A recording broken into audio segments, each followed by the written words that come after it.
Tá, vamos falar aqui rapidão sobre os Ryzen. Há alguns meses atrás, há mais de 4 meses atrás, eu fiz isso aqui. Não, AMD somente com DDR5 confirmado. O bom é que depois desse vídeo, o valor da DDR5 já caiu 50%, então acabou melhorando um pouco nesses últimos 4 meses, tá? Mas vamos conversar sobre hoje que saiu os Ryzen 7000, né? 7600, 7700, 7950 e tal. Saiu lá. Obviamente nós não recebemos esses processadores, pelo menos não ainda. Eu tenho esperança que a AMD me mande esses processadores daqui a uns 6 meses. Porque a AMD me mandou, né? A AMD mandou para nós os Ryzen 1000, mandou os FX, mandou os Ryzen 1000, mandou o Ryzen 2000, mandou o Ryzen 3000, mandou o Ryzen 5000. Então a gente tem um histórico de receber esses processadores. Só que esses processadores a gente sempre recebe depois do lançamento. Então algumas semanas, alguns meses depois do lançamento, tá? Mas... vamos lá. Aconteceu algumas coisas que nós tínhamos previsto. A primeira é, que meio que não era muita novidade, né? O pessoal já sabia, que era aquela questão de... fala, Doc! Abraço! De que só vai ter DDR5, tá? Então isso é complicado, porque memória DDR5 é um pouco mais cara, né? É o dobro da memória DDR4 hoje, né? Aconteceu uma coisa também...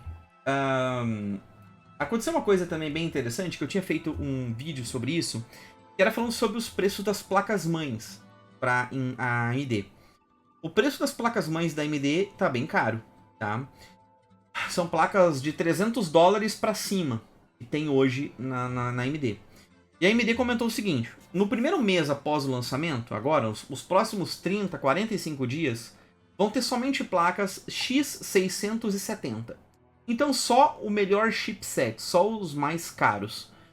E aí eu comentei isso lá atrás, falei, cara, isso é um problema. Por quê? Porque no momento que tu vai comprar uma placa de $300, que convertendo em papelzinho colorido lastreado em honestidade de político brasileiro, tá 2.500 a 3.000 e poucos reais uma placa-mãe. Qual seria a lógica de tu colocar uma placa-mãe de 3.000 reais ou de 2.500 reais num processador fraco como um 7600X? Não teria muita lógica. Então, ao meu ver, nesse primeiro momento, vai vir as placas-mãe X670 e, pra mim, só vai vender os 7950, os 7900, só os mais tops de linha. E faria sentido tu casar um processador topo de linha com uma placa-mãe topo de linha. Pra mim, isso faz sentido. Pra mim, não faz sentido tu comprar uma placa-mãe de 3.000 reais e casar com um processador simples, como o 7600X, que é o mais simples de todos eles. E apesar do Ryzen 7600X ser um processador muito bom, que ele ganha muitos cenários do 12900K, que é um processador que custa o dobro dele praticamente, ele ainda empata em muitas coisas com o 5800X 3D. O 5800X 3D, qual que é o valor que ele está no Brasil hoje? Ryzen 5800X 3D comprar, vamos ver aqui. Ele está cerca de R$2.700, né? Vai chegar nesse preço, o Ryzen 7600X, tá? Qual que seria a lógica de eu comprar um 7600X, sendo que ele tem um desempenho muito parecido, né, ou praticamente igual ao 5800X 3D, sendo que o 5800X 3D eu posso colocar numa placa-mãe muito mais simples, a metade do preço dessas placas X670 que vão ter para os 7600X agora. Eu posso casar com memória DDR4 13200 que custa a metade do preço. Então, se a gente fizer um cálculo de padaria aqui agora, ambos os processadores vão custar R$2.700. Só que a placa-mãe de um vai custar entre R$2.500 a R$3.000, enquanto o outro tu compra uma placa-mãe por metade desse valor.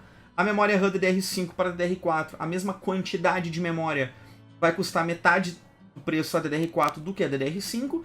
Então a gente está falando de um custo-benefício, um valor agregado muito ruim no 7600X, que é o processador que mais vai vender. Daqui 45 dias vai lançar as B650, tá?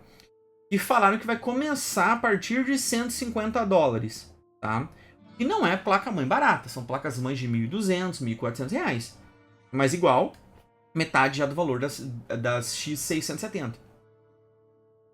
Só que aí na AMD, nós temos agora um problema também. Um problema que vai deixar muita gente desconfortável.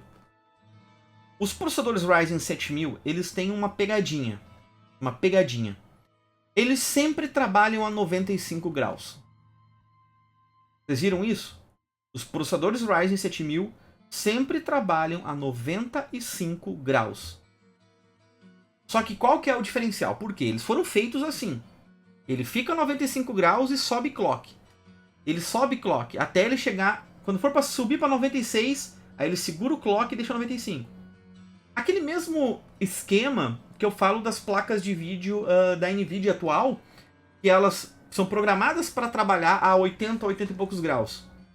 Então o fã fica girando ali, fica a 80 e poucos graus. Quando vai subir para 1 grau acima do que ela foi programada, o fã gira um pouquinho mais e volta à temperatura que era. Os processadores da AMD, os 7000, eles vão sempre trabalhar a 95 graus. Não importa qual CPU cooler tu colocar. Se tu botar um water cooler duplo, 95 graus. Water cooler triplo, 95 graus.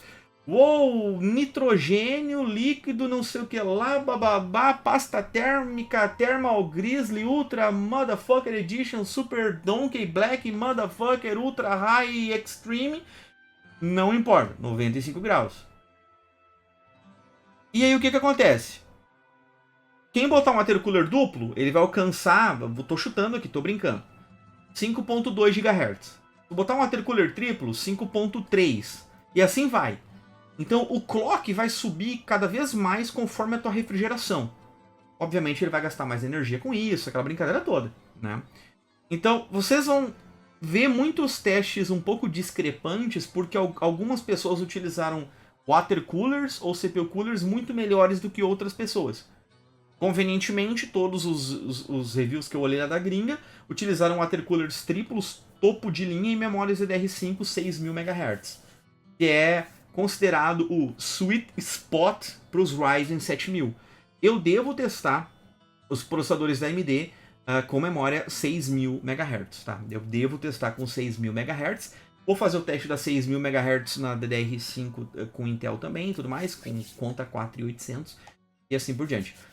Mas galera, 95 graus esses processadores, e o Ryzen 7600X, ao contrário do que muitas pessoas estavam falando, algumas pessoas ficaram desapontadas. Eu não fiquei desapontado, por quê?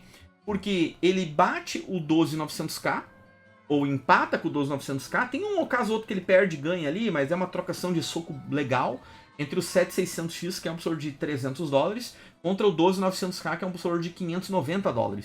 Praticamente a metade do preço. Então você vai pagar metade do preço do processador. O grande problema é que ele vai ter que pagar mais na placa-mãe cara, pelo menos nesses 45 dias após o lançamento, e tu vai ter que comprar DDR5, que é mais cara proporcionalmente do que DDR4. E se vocês viram os testes aqui no canal, nós temos esse teste aqui, DDR4 contra DDR5, que eu fiz aqui com os processadores que nós compramos aqui, graças aos membros do canal. Grande abraço a vocês todos. Onde a gente pegou, testou DDR4 e DDR5 em duas bancadas diferentes aqui com os processadores da Intel. E o ganho não é wow, mind-blowing, até porque o custo-benefício quando eu fiz esse teste das memórias era bem pior do que é hoje. Hoje já diminuiu 50%, mas ainda falta a reduzir um pouquinho para ficar assim, sabe? Oh, vamos partir para DDR5, esquece DDR4, tá? Então o que a gente tem que saber é que nesse primeiro momento o 7600X não vai ser um processador realmente muito interessante, tá? Os outros processadores eu acho que são, entre aspas, irrelevantes. Os 7950 são processadores top de linha, são os melhores processadores que tem para te comprar hoje, são. Mas eles são baseados no que eu conheço, 11 anos vendendo computadores e milhares de computadores vendidos. São processadores que vendem extremamente poucos, cara, muito raro vender esse tipo de processador e pessoas utilizarem esse tipo de processador para alguma coisa, né, cara? Então, vai ser difícil convencer o cliente a migrar para um 7600X, pelo menos até chegar a placas-mães B650, sendo que hoje tem configurações mais interessantes, ou tão interessantes quanto, usando DDR4, como um 5800X 3D, um pente de DDR4 e com uma placa-mãe meia boca, tá ligado? Uma placa-mãe mediana em relação a custo, tô falando aqui, do que comparado com o 7600X. Então, vou esperar, daqui uns dias a gente vai ter esses processadores, a gente vai montar uma bancada com o 7600X. A princípio só vamos comprar o 7600X, comprar com uma X670, né? E aí depois a gente pega e vê aí os testes e vamos ver o que a gente vai fazer, porque vai ter muito benchmark para fazer agora nos próximos meses.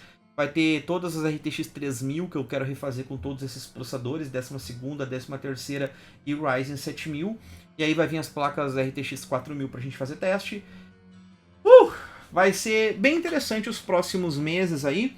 Eu tenho minhas férias que eu vou tirar agora. Depois de 11 anos de empresa, eu vou tirar acho que 7 ou 8 dias de férias pela primeira vez. Começo de novembro. Começo de novembro eu vou tirar uma semaninha de férias. Mas depois eu volto com todo o gás também para continuar fazendo esses benchmarks. Que eu sei que eu vou novembro, dezembro, janeiro adentro praticamente fazendo todos esses benchmarks. Tudo isso para a gente conseguir criar planilhas muito legais de desempenho. Como por exemplo essas nossas planilhas aqui. Onde tem testes em Full HD, Quad HD, 4K e tudo mais, tá? Então vai ser bastante trabalhoso. Não vejo a hora de deixar as metodologias funcionando, deixar as bancadas todas bonitinhas e trabalhar benchmarkando, sei lá, 12 horas por dia nos próximos meses.